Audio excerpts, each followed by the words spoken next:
Bon, ben aujourd'hui, je suis dans le coin de Sorel, une terre agricole.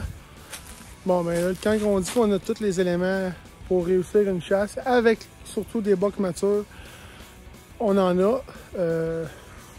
Terrain, je pourrais dire, un terrain de rêve. On a de l'agricole, des cachettes, on a des ruisseaux, il y a énormément de frottage.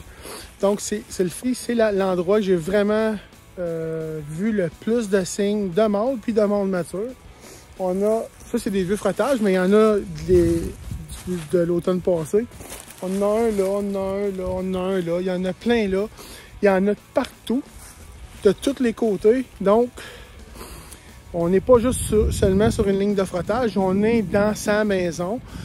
Mais quand vous voyez des signes comme ça à profusion, c'est ces endroits-là qu'il faut chasser, surtout en pas de noir et début de la carabine. C'est là que vous allez faire votre récolte.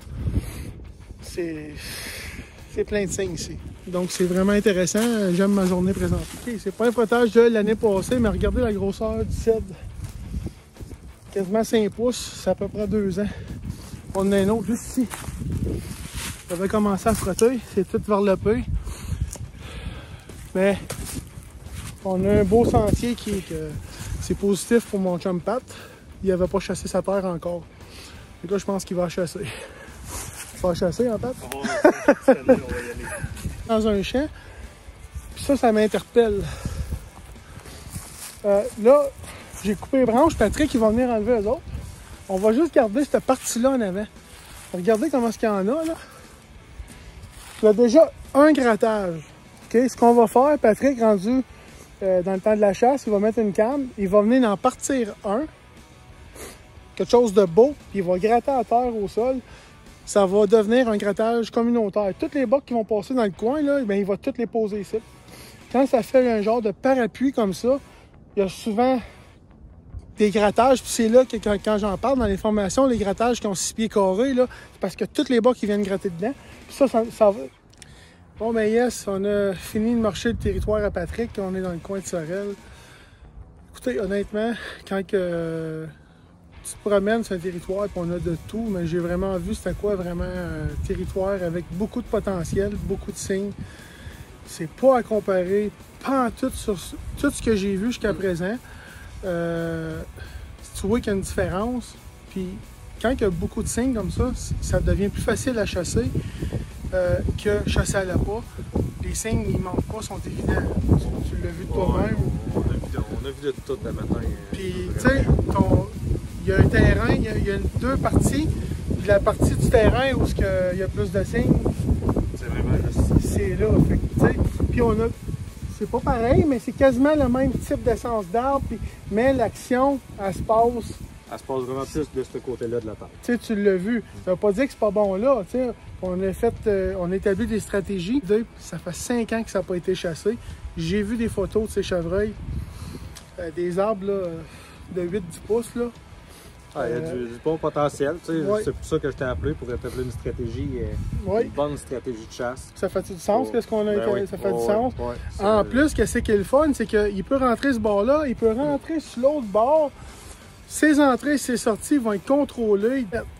Quand on a la routine du mois de septembre, octobre, il y a un changement qui se fait. Là, c'est sa job de s'ajuster par rapport à ses photos, ses allées et venues qui rentrent dans les champs nourriciers, puis ses déplacements. Mais c'est à lui de prendre en charge. C'est ça que ça fait du sens. Une chose que je suis bien content, tu me l'as dit, tu es disponible en tout temps après l'analyse. Ça, c'est. On va te contacter si j'ai des inquiétudes, si j'ai des interrogations. On va pouvoir te... Ben, il y a une chose que je veux parler, puis que dans tout ce qu'on a marché, tu m'as dit quoi que ça m'interpelle, c'est le double abattage. Ouais, ici, ça te fait peur, hein? Je suis vraiment proche de la zone 7. Là. On a une route qui délimite les deux zones. Et juste dans la zone 7, à la fin de l'année passée, dans mon autre emplacement, je voyais une diminution incroyable des bocs qu'il y avait.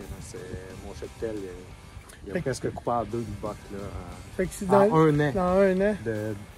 Qu'on a le droit un chevreuil dans deux zones différentes, mais que quand il y a juste une route qui sépare deux zones, ça fait vraiment mal. Donc, tu sais, juste ça devrait allumer.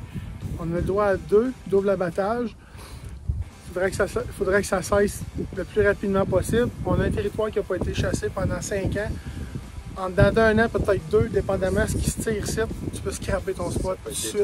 C'est pas le fun. Là, toi, t'es chanceux. Là. Il y en a qui voient une trace, sont contents. Toi, tu vois des signes, il y en a partout. Imagine-toi que quelqu'un qui n'a pas de signe voit une trace puis il capote. Là. Il y en a que c'est ça. Il y en a que c'est la réalité. Au Québec, on s'en est comme ça va continuer. Il faut que ça l'arrête. En tout cas, j'ai eu une super belle journée avec Pat.